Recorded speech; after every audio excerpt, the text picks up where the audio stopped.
Let's start with the uncomfortable truth. You are not the customer. You are the product. Social media, apps, and online platforms compete not for your money, but for your time. Because your time equals data, and data equals profit. Every app you open is powered by an algorithm that studies your behavior. What makes you stop? What makes you scroll? What makes you click? It learns you better than you know yourself. And then it hooks you again. We've entered what psychologists call the attention economy. It's not just distraction anymore. It's engineered addiction. Each time you check your phone, your brain releases a tiny dose of dopamine, the feel-good chemical that rewards behavior. That ping, that red notification bubble, that someone liked your post. It's all designed to trigger that same chemical loop. You're not weak, you're wired. The system knows how to hijack your reward center and train your brain to crave short bursts of stimulation instead of deep focus. That's why reading a book feels harder now. That's why sitting still feels impossible. That's why your creativity feels silent, buried under noise.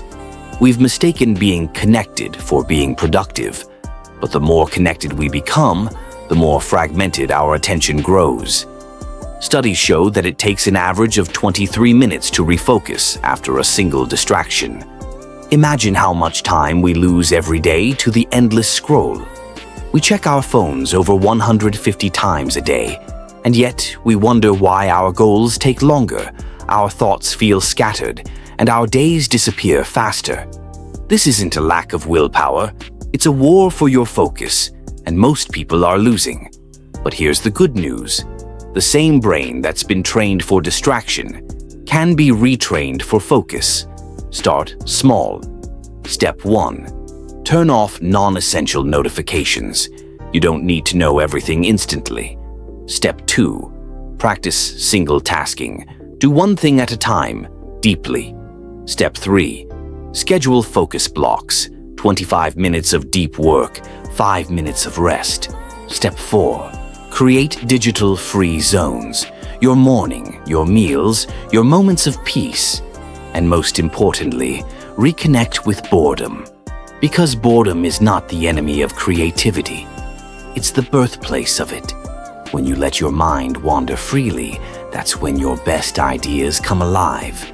Every moment you reclaim from distraction is a moment you give back to yourself. Your time is finite. Your focus is sacred.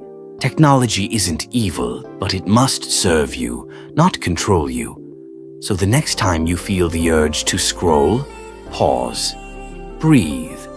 Ask yourself, is this helping me become who I want to be? Because focus is freedom. And freedom begins when you take your attention back.